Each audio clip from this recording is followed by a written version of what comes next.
ton sang, vers toi j'avance. Saint de ta puissance, fort de ta présence à chaque pas. Amen. Merci de donner gloire à Jésus. Alléluia. Je vous salue dans les précieux noms de notre Seigneur et Sauveur Jésus-Christ. Et je vous prie aussi par la même occasion de saluer la personne qui est à côté de vous et de lui dire que vous les saluez, que le pasteur Eric aussi les salue. Alléluia. Je voudrais reprendre avec nous ces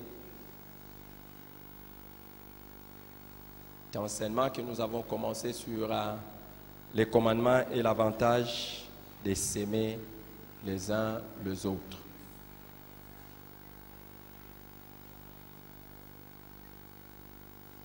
Il est écrit, et tout le monde le sait, que nous devons nous aimer les uns les autres.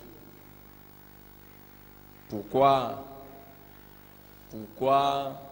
quelqu'un se soumettrait volontiers à obéir à ses commandements? Pourquoi chaque chrétien surtout, pourquoi devrait-il se soumettre à ces commandements? Et qu'est-ce que nous montrons, qu'est-ce que nous enseignons à travers ces commandements? Dans Jean chapitre 13, 34 à 35, Jean chapitre 13, 34 à 35, Jésus dit, « Je vous donne un commandement nouveau. Aimez-vous les uns les autres, comme je vous ai aimé. Vous aussi, aimez-vous les uns les autres. À ceci, tous connaîtront que vous êtes mes disciples, si vous avez de l'amour les uns pour les autres. » C'est donc clair que Jésus commande de s'aimer les uns les autres. Dans Jean chapitre 15, au verset 12, il réitère les mêmes commandements lorsqu'il dit « C'est ici mon commandement, aimez-vous les uns les autres comme je vous ai aimé. » Au verset 17, il les répète encore. Il dit dans Jean 15, 17, « Ce que je vous commande, c'est de vous aimer les uns les autres. » Nous avons vu que à la suite de leur maître, de notre Seigneur Jésus-Christ, les apôtres ont également mis en évidence ces commandements. Paul, par exemple, dans Romains chapitre 13, verset 8, il dit « Ne devez rien à personne, si ce n'est de vous aimer les uns les autres, car celui qui aime les autres accomplit la loi. » Deux choses extraordinaires à tirer de ces passages est que, premièrement, Paul fait du commandement de nous aimer les uns les autres une dette. Et quand on parle d'une dette, c'est quelque chose que nous devons. Nous devons l'amour les uns envers les autres. Et la deuxième chose qu'il met en évidence, il dit, car celui qui aime les autres accomplit la loi. Derrière la loi de l'amour, les uns envers les autres, beaucoup d'autres lois sont accomplies. Nous avons vu également que Jean a repris aussi ces commandements de Jésus pour l'enseigner aux disciples dans plusieurs passages, et même l'apôtre Pierre, plus tard, aussi a fait la même chose. Comment devons-nous nous aimer les uns les autres? Effectivement, Jésus a dit de nous aimer les uns les autres comme lui nous a aimés. Nous devons nous aimer selon les modèles de Jésus.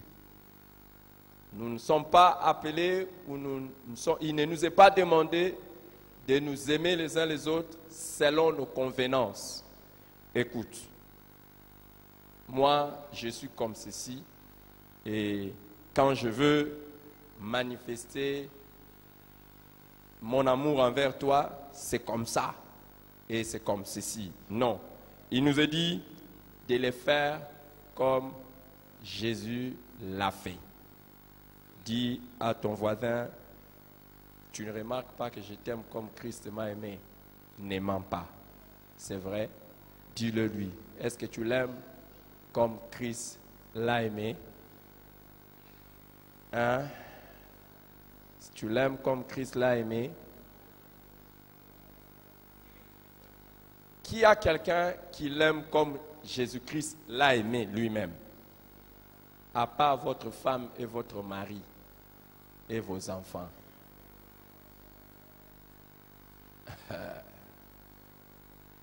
Si tu n'as pas déjà, cite les noms, dis à ton voisin les noms des 5 personnes que tu aimes comme Jésus t'a aimé. Cite-leur les noms, cite-lui les noms. Je sais que tu en as 14 000, mais cite seulement 5 noms de personnes que tu aimes comme Jésus t'a aimé. En dehors des membres de ta famille, en dehors des membres de ta famille, compte 1.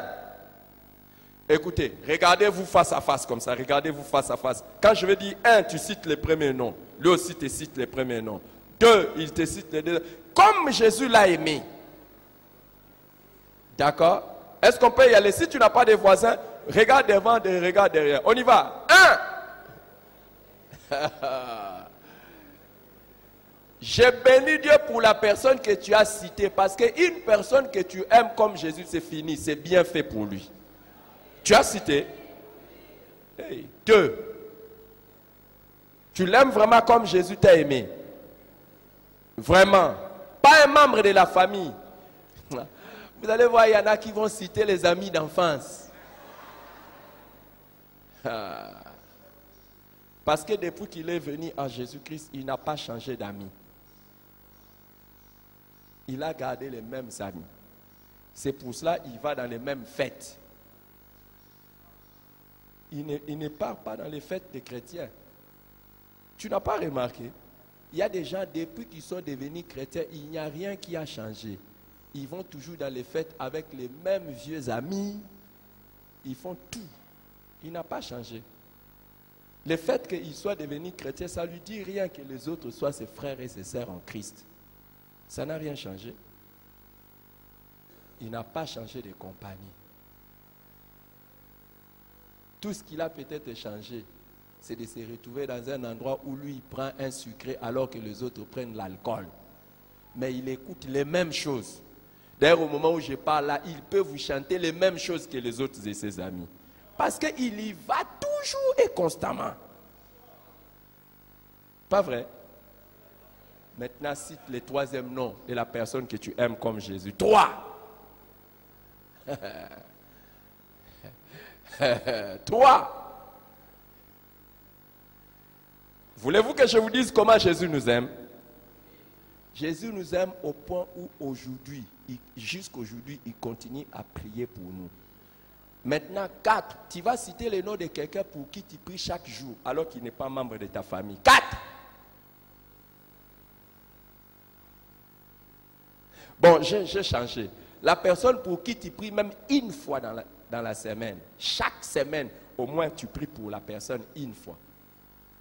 Chaque semaine, tu ne l'oublies pas. 4. C'est qui? Oh, il est sauvé la personne. Elle est sauvée. La deuxième manière de nous aimer, c'est ce que Pierre nous dit dans 1 Pierre chapitre 1, verset 22. C'est de nous aimer sincèrement. Lèvons-nous et regardons-nous en face les uns les autres. Tu vas regarder 3, 4 personnes, c'est ma 4. Lève-toi, lève-toi, lève-toi. Tu vas regarder 4 personnes et tu vas identifier 4 personnes dans cette assemblée que tu aimes sincèrement. Levez-vous, levez-vous, levez-vous, levez-vous. Va vraiment vers la personne, tu lui dis je t'aime sincèrement, que personne ne vienne ici chez moi. Personne ne vienne ici chez moi. Personne. Que personne ne vienne ici chez moi. Va vers 3 personnes sincèrement, tu lui dis je t'aime sincèrement. Personne ne vienne ici.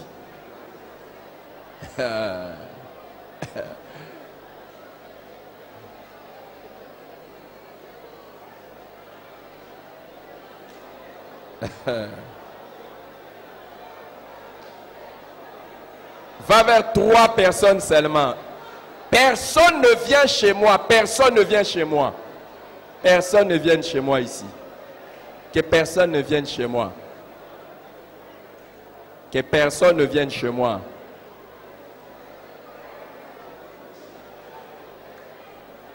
Ok. Allez. Et restez debout. Pardon. Pause. Pause. Pause. Écoutez. Écoutez s'il vous plaît.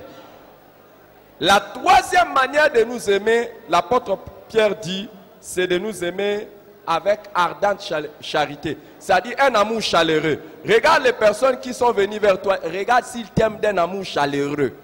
Ou bien ils t'aiment sincèrement, mais ils gardent ça, ils n'expriment pas ça. Va vers 3 personnes que tu aimes chaleureusement, chaleureusement. Pas quelqu'un de ta famille biologique. Est-ce que tu en as même? Quelqu'un, quand tu le vois, tu as chaud au cœur. C'est la troisième manière de nous aimer, avec ardente charité. Alléluia.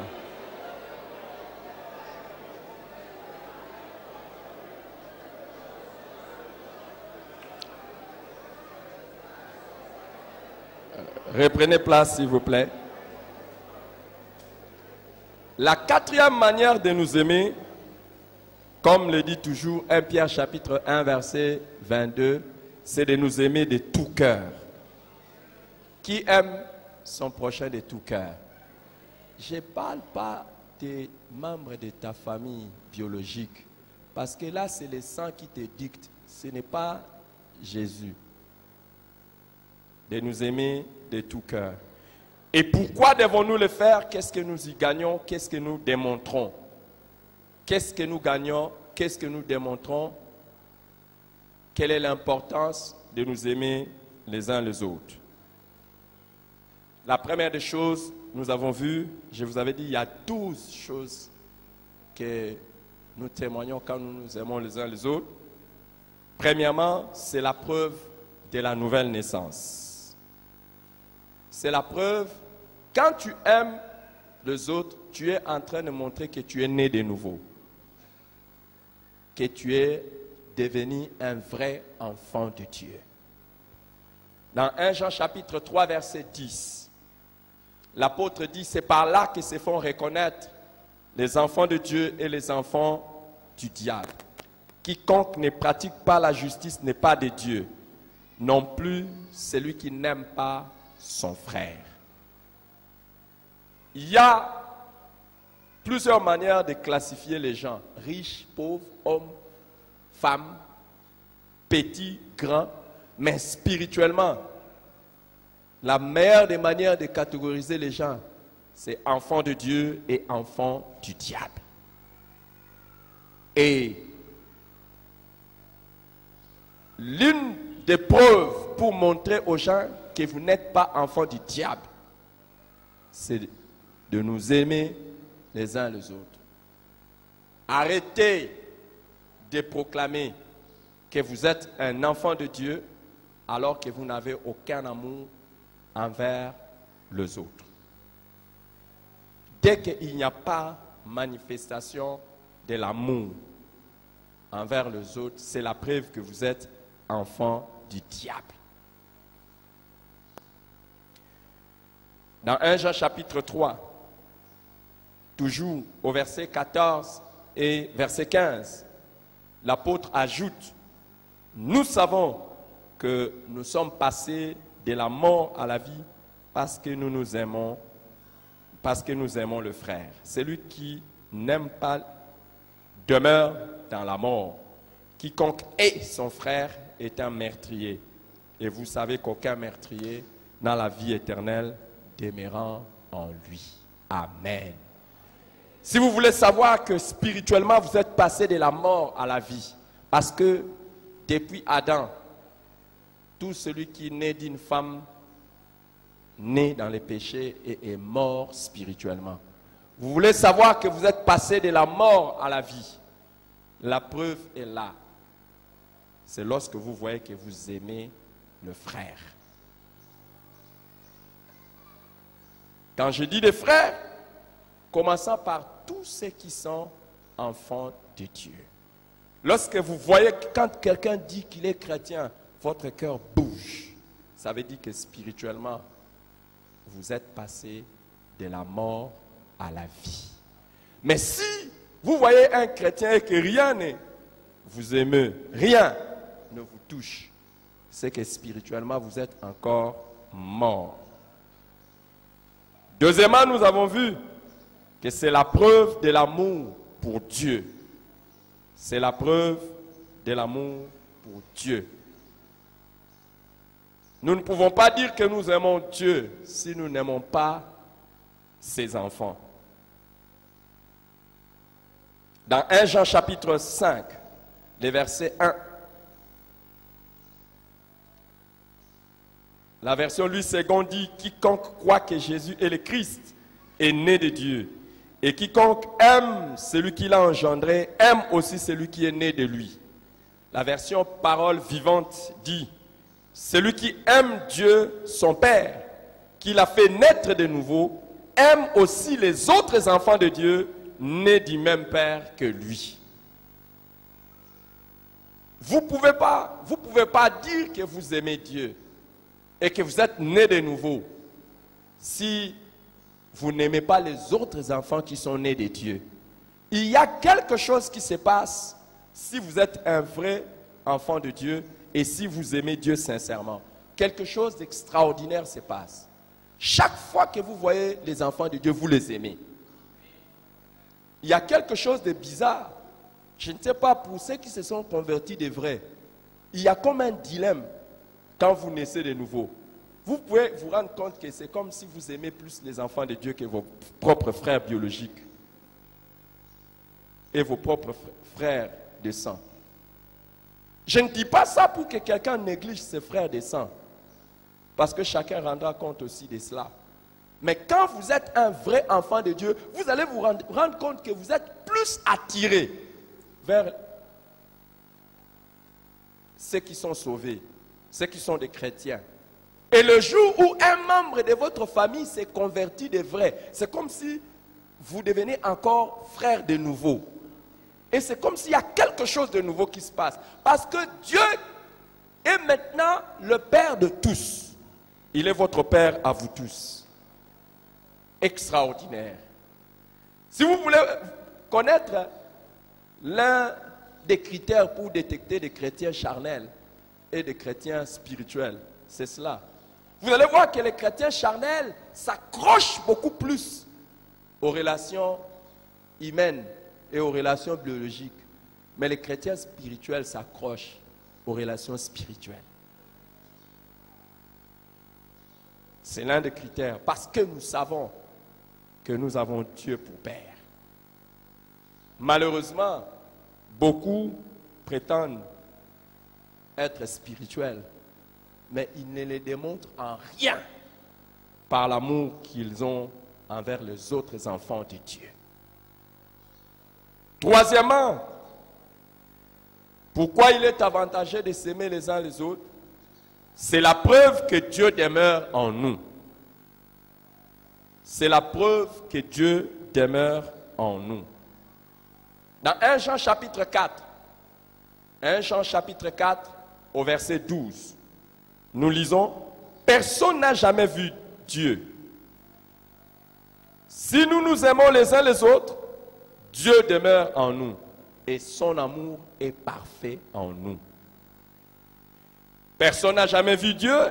Si nous nous aimons les uns les autres, Dieu demeure en nous et son amour est parfait en nous. Vous savez, vous pouvez naître de nouveau. Vous pouvez devenir enfant de Dieu. Mais est-ce Dieu demeure en vous? Est-ce son amour est-il parfait en vous? C'est la grande question. Comment puis-je savoir que tu as vraiment Dieu? Ce n'est pas lorsque tu te mets à parler en langue, Sherebababa, Rendozoto, Grandazuta, quelqu'un qui prend un recorder, un enregistreur, il peut enregistrer ça et faire la même chose. Sherebababa, Rinkotasa, Grindosaba. Ce n'est pas lorsque tu peux être en train de prier en citant les 52 noms de Jésus. Tu es Jéhovah Elroy, tu es Jéhovah Shammah, tu es Jéhovah Tidkenu, tu es Jéhovah Ra, tu es Jéhovah Elohim, tu es Jéhovah, tu cites les 52 noms de Jésus. Mettez ça sur le mur d'un musulman et dites-lui mémoriser, il va mieux mémoriser que toi. Il a même mémorisé le Coran, toi tu n'as même jamais mémorisé un chapitre de la Bible. Réciter le nom de Jésus, de Dieu dans la Bible, aller à l'église n'est pas la démonstration que Dieu demeure en vous.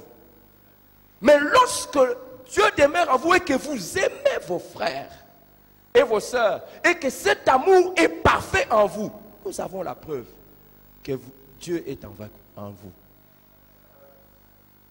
Tu ne peux pas prétendre être avec Dieu parce que tu fais des miracles, mais un magicien peut le faire. Satan donne le même pouvoir aux gens de faire des miracles, quoique il est limité dans ce qu'il peut faire. Chanter, oh, il y en a même qui chantent pour Satan qui ont une meilleure voix que toi. Est-ce la preuve que Dieu est en toi? Voici l'une des preuves que Dieu est en toi. C'est lorsque tu as l'amour envers les autres et que cet amour est parfait. Tu ne peux pas voir quelqu'un sans l'aimer. Ça, c'est la preuve que Dieu demeure en toi. Regarde un peu la personne à côté de toi. Tu sens que Dieu demeure en lui. Comment tu vois? Je sais que tu vas voir que Dieu demeure en lui parce que vous vous connaissez. Mais si vous venez dans une église, vous vous asseyez à côté d'un inconnu, vous saurez si cet inconnu-là a Dieu. Et si l'amour de Dieu est parfait en lui.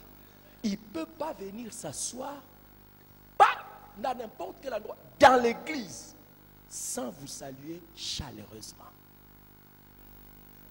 Dans l'église, n'importe laquelle, même si tu es des passages, tu sais que cet endroit ici, on appelle ça église.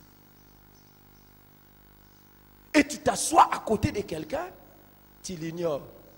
Et après tu lèves les mains. Alpha, Omega.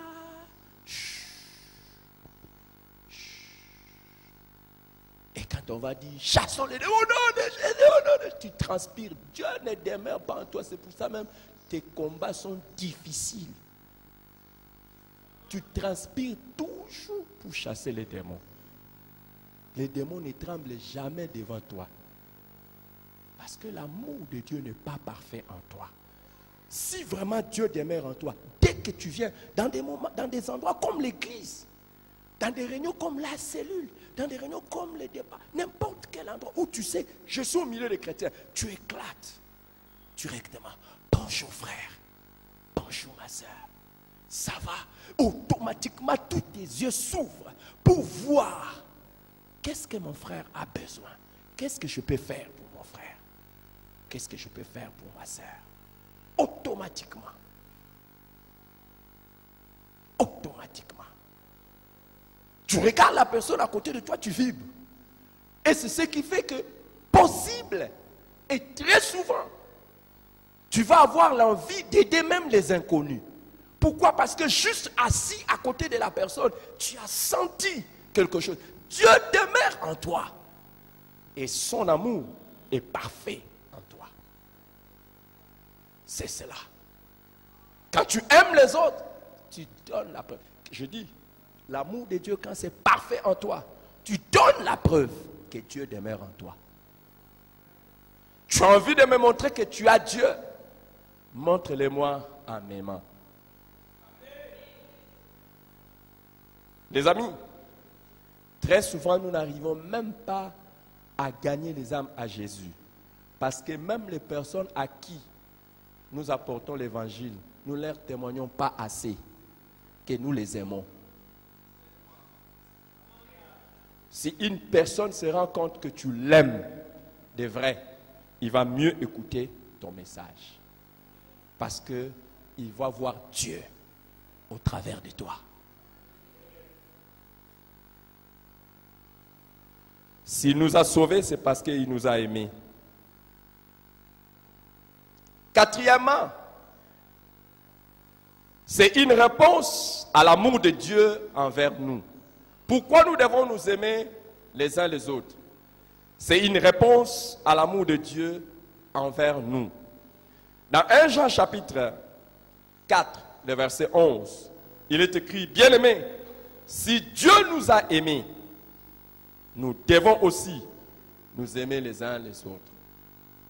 Je considère que je ne méritais pas l'amour de Dieu. Je considère que je ne méritais pas que Dieu m'aime et il m'a aimé. Alors moi aussi, pour dire merci à Dieu pour cet amour, j'aime mes frères. Si tu veux donner une meilleure réponse à l'amour que Dieu a manifesté pour toi, aime aussi les autres.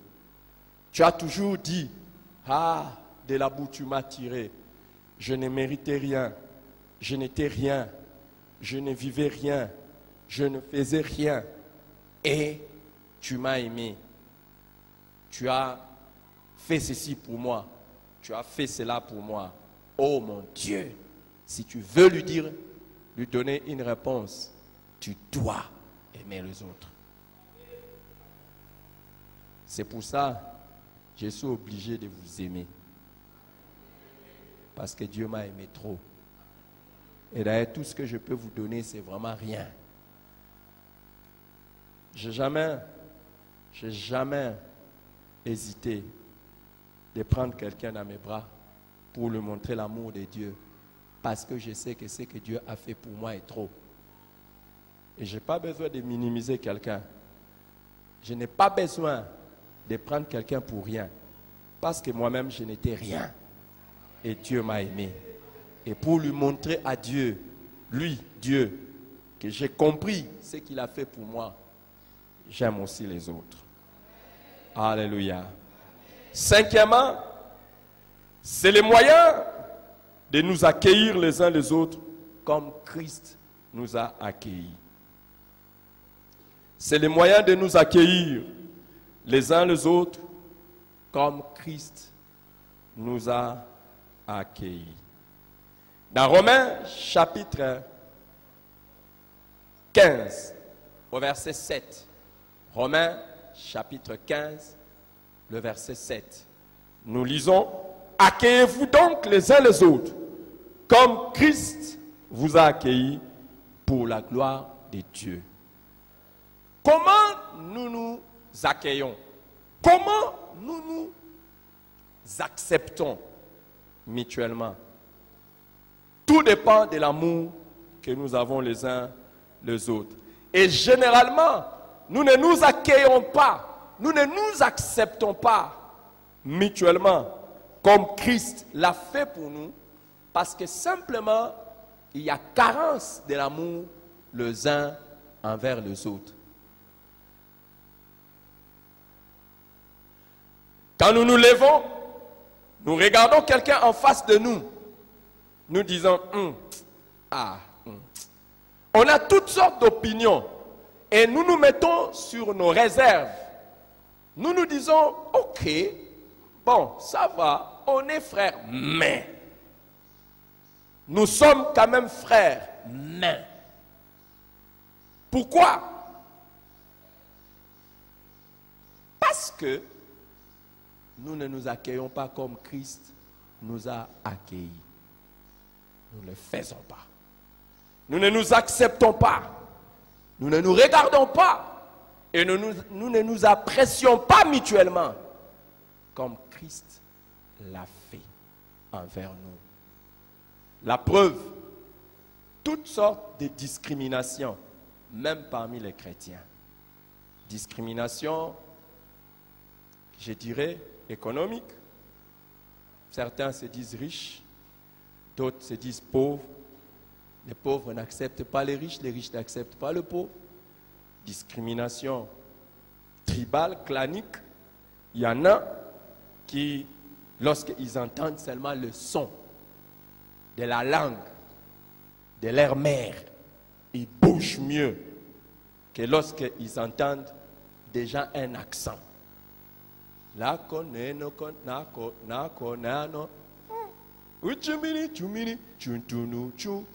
Directement, ils sont bougés. Ils n'ont pas l'amour les uns envers les autres. Ils ne s'accueillent pas les uns envers les autres.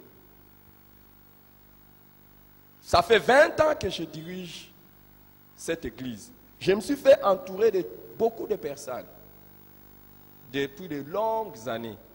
Mais jusqu'aujourd'hui, il y a des gens, si vous me posez la question, ils sont de quelle province? Même parmi mes proches collaborateurs, je ne connais pas. Je ne connais pas. Ils sont de quelle tribu? Je ne connais pas. Je parle devant Dieu. Je ne connais pas. Certains, je peux connaître parce que même quand ils parlent, oh Dieu, tu sens l'accent, tu dis, il est de tout, je sais. Mais d'autres, parce que je sens l'accent, c'est tout. Mais mon amour pour les autres m'interdit de savoir, il est d'où. J'accueille les gens comme Jésus m'a accueilli. Il n'y a pas de discrimination. Si vous êtes à côté de moi, que vous marchez avec moi, vous me voyez dans la vie de tous les jours, vous me verrez avoir la même attitude envers les riches qu'envers les pauvres. La même attitude. Il y a des choses pour lesquelles les pauvres font pitié, mais beaucoup de choses aussi pour lesquelles les riches font pitié. Oui. Mais quand il y a l'amour les uns envers les autres, c'est ainsi que nous nous accueillons comme Christ nous a accueillis. Sans considération. Ce n'est même pas considération intellectuelle. Je sens qu'il n'est pas de mon niveau. Dis à la personne à côté de toi, je sens que tu n'es pas de mon niveau intellectuel. Dis à la personne, et je vais te dire que tu n'es même pas du niveau intellectuel de Jésus. Mais lui t'a accueilli. Et il y en a qui sont comme ça. Dès qu'ils regardent, oh non, quand même, vous voyez, quand même, il faut se mettre dans le milieu de Jésus qui est la sagesse parfaite. C'est lui qui, devant qui même les docteurs étaient confondus. Et quand je regarde moi qui suis là, c'est vrai, je rends grâce à Dieu pour l'intelligence qu'il m'a donnée. Je ne peux pas dire quand même que je suis parmi les bourriques de la planète Terre. Mais en comparaison avec ce que Jésus a fait pour moi, je n'ai pas le droit de refuser quelqu'un, même s'il n'a pas fait une seule année d'études. D'ailleurs, la vérité, il y en a beaucoup. J'ai un exemple concret. Beaucoup de gens qui n'ont pas de diplôme, qui sont plus intelligents que ceux qui ont des diplômes. Mon père n'avait même pas un certificat d'études primaires. Mon père. Il n'avait même pas un certificat d'études primaires. Mais à la fin de sa vie, il a écrit des livres. Et il a travaillé avec des Américains. Mon père a travaillé dans la fondation Billy Graham. Mon père était pris en charge par une femme d'affaires australienne qui a été là pour les prendre en charge. J'ai vu mon père. Et il faisait ces rapports qu'il devait envoyer aux États-Unis en Kikongo. Et il les faisait traduire en anglais par l'un de mes beaux-frères. Très intelligent. Il y a des gens, ils n'ont pas eu les diplômes, mais ils me dépassent, ils te dépassent en beaucoup de choses. Et je vais vous dire, il y a des gens avec un diplôme universitaire, mais n'osez pas parler avec lui. Vous allez regretter l'argent que les parents ont donné pour toutes les années où ils ont été à l'école.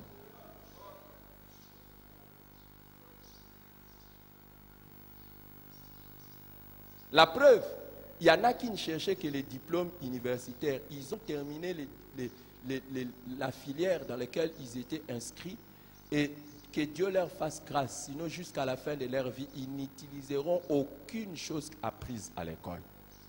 Ils sont dans autre chose. Quelqu'un qui a un diplôme, mais vous voyez, il est plus à l'aise en vendant la braise. Et même en vendant la braise, aucune théorie qu'il a appris à l'école. Mais il y en a qui font la discrimination intellectuelle bêtement. Accueillons-nous comme Christ nous a accueillis. C'est le seul moyen, c'est lorsqu'il y a le véritable amour, que quand je vais voir mon frère qui a beaucoup d'argent, je ne vais pas être complexé. Ça fait partie des choses. Moi, je n'ai jamais bougé devant quelqu'un qui a plus d'argent que moi. D'ailleurs, si vous êtes avec moi, chaque jour, vous aurez l'impression que j'ai plus d'argent que vous. Qui croit qu'il me dépasse ici en argent? Vous-même, regardez-vous entre vous. Et regardez votre voisin. Regardez vraiment qui a plus d'argent que moi. Soyons honnêtes. Hein? J'étais en train de lire même un article cette semaine que les vrais riches sont discrets.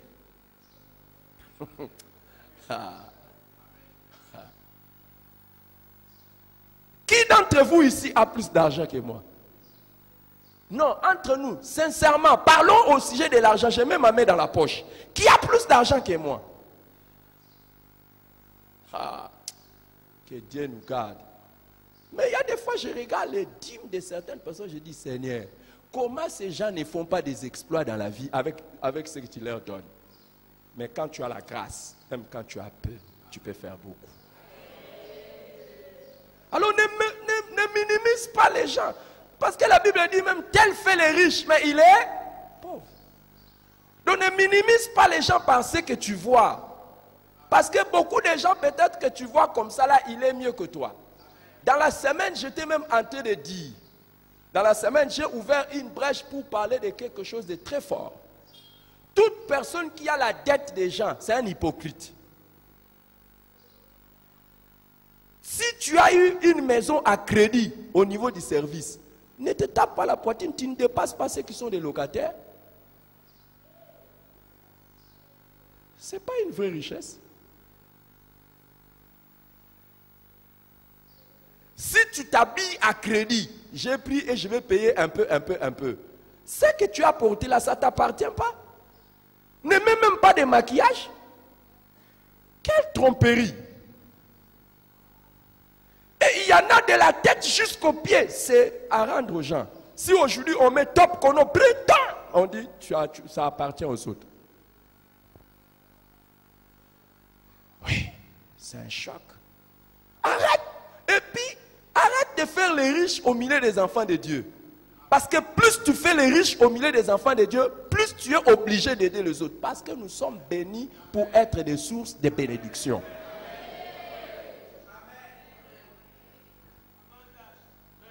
Oui. Maintenant, demande à ton voisin, est-ce que toi tu dépasses des pasteurs en argent? Demande à ton voisin. Mais vous voyez, hein? Alors il y a des gens, je vous dis, les amis, il y a des gens bien bénis par Dieu. Mais tu risques de les mépriser parce que tu es dans les apparences. Tu es dans les apparences. Et ça ne marchera pas pour toi. Nous devons nous accueillir comme Christ nous a accueillis. Et là, j'arrive au 6e point. C'est le moyen de nous saluer les uns les autres par un saint baiser. Pourquoi nous devons nous aimer les uns les autres? 6e, c'est le moyen de nous saluer les uns les autres par un saint baiser. Non seulement que nous nous accueillons les uns les autres comme Christ nous a accueillis, mais la Bible nous donne à plusieurs reprises le commandement de nous saluer les uns les autres par un saint baiser. Romains chapitre 16, verset 16. Écrit, saluez-vous les uns les autres par un saint baiser. Toutes les églises de Christ vous saluent. 1 Corinthiens chapitre 16, verset 20. Tous les frères vous saluent. Saluez-vous les uns les autres par un saint baiser. 2 Corinthiens chapitre 13, verset 12. 2 Corinthiens chapitre 13, verset 12. Saluez-vous les uns les autres par un saint baiser.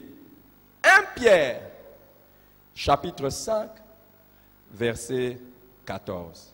1 Pierre chapitre 5, verset 14. Saluez-vous les uns les autres par un baiser d'affection. Que la paix soit avec vous tous qui êtes en Christ. Amen. 4 fois, il nous est demandé de nous saluer les uns les autres par un saint baiser ou un baiser d'affection. Mais pourquoi tu ne le fais pas? Parce que tu n'obéis pas au commandement de nous aimer les uns les autres. Comme Christ nous a aimés, sincèrement, ardemment et de tout cœur.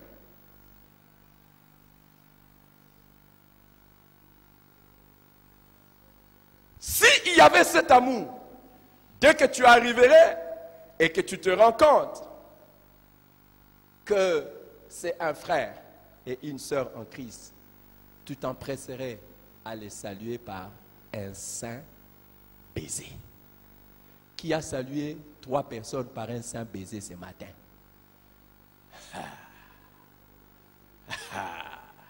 Un saint baiser. Et quand nous parlons d'un saint baiser, il s'agit d'un saint baiser. Il ne s'agit pas d'un baiser entaché des intentions impures. Où tu t'approches de quelqu'un avec des intentions impures, avec des motivations impures. Il s'agit de s'approcher vers quelqu'un pour lui témoigner juste l'amour, juste qu'il voie que vous l'aimez. Et quand tu t'approches de ces gens, c'est comme je l'ai dit, c'est sans discrimination. Aucune. Sans discrimination. Je peux serrer n'importe qui dans mes bras. Que ce soit homme, que ce soit femme. Il n'y a pas d'intention mauvaise. Et il n'y a pas à dire à son mari, tu avais serré telle sœur. À pas à dire à sa sœur, tu avais serré tel frère. Saint baiser. Qui a donné des saints baisers? Qui a distribué des saints baisers ici? Je sais que toi, ton amour médiocre a été aidé par la pandémie de Covid-19. Depuis qu'on a dit distanciation sociale, c'est fini. Si nous n'avons pas attrapé cette maladie, ce n'est pas parce que nous avons respecté la distanciation sociale.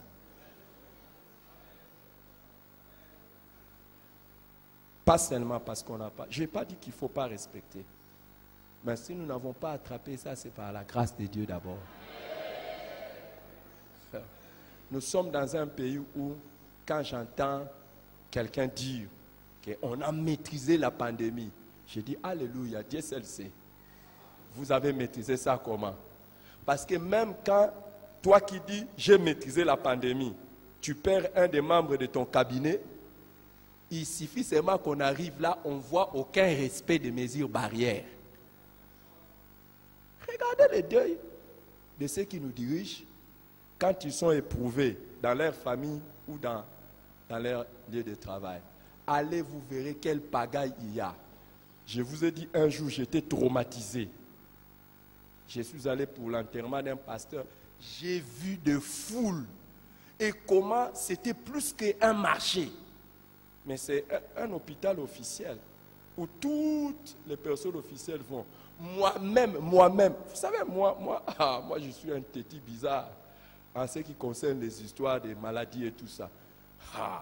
je sais activer les choses. Mais ce jour-là, je vois la foule, je dis, ça c'est plus que les marchés. J'ai mis masque. Je dis, ah! Et pourquoi j'ai mis masque? Parce que j'ai regardé à côté de là où on met, c'est l'endroit où on fait la lutte contre ça. C'est là-bas que les gens vont fou pour se faire. Je dis, mais ici, il y en a, non, certainement. Hey, j'ai mis ma part moi-même. Et ne faites pas l'erreur. Hein. Même quand vous me voyez ici, dans les cultes ici, j'ai toujours mon masque. J'ai toujours mon masque. J'ai des masques même dans ma Bible. Je ne sais pas si... Regardez, voilà, je vais vous montrer. Regardez. J'en ai partout. Et si je vous montre même mon portable et d'ordinateur, vous allez voir masque. Mais il y en a, je vous dis. Déjà, cette pandémie les a aidés à masquer leur visage. Vous ne saurez plus s'ils ont des boutons ou pas.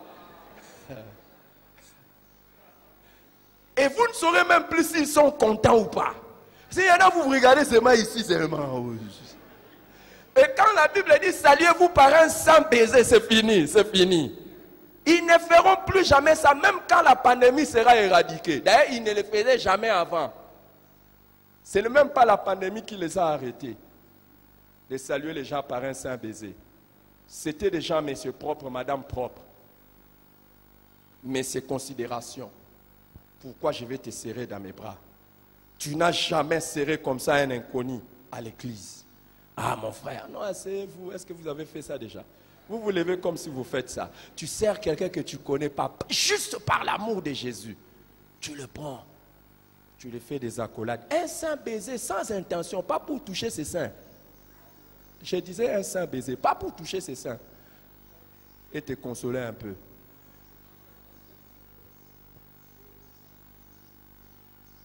Évidemment, c'est un saint baiser, donc en prenant toutes les précautions aussi.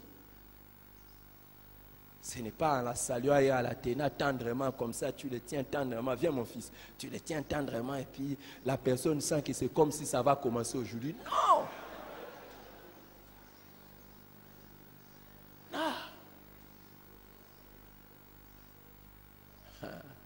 Non! Non!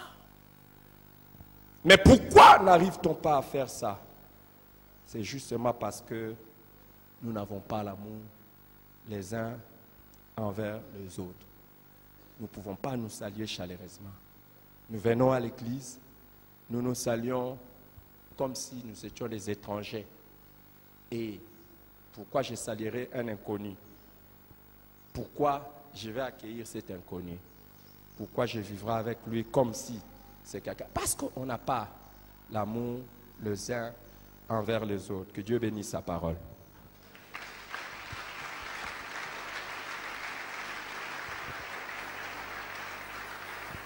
Par ton sang, vers toi j'avance, Saint de ta puissance, fort de ta présence.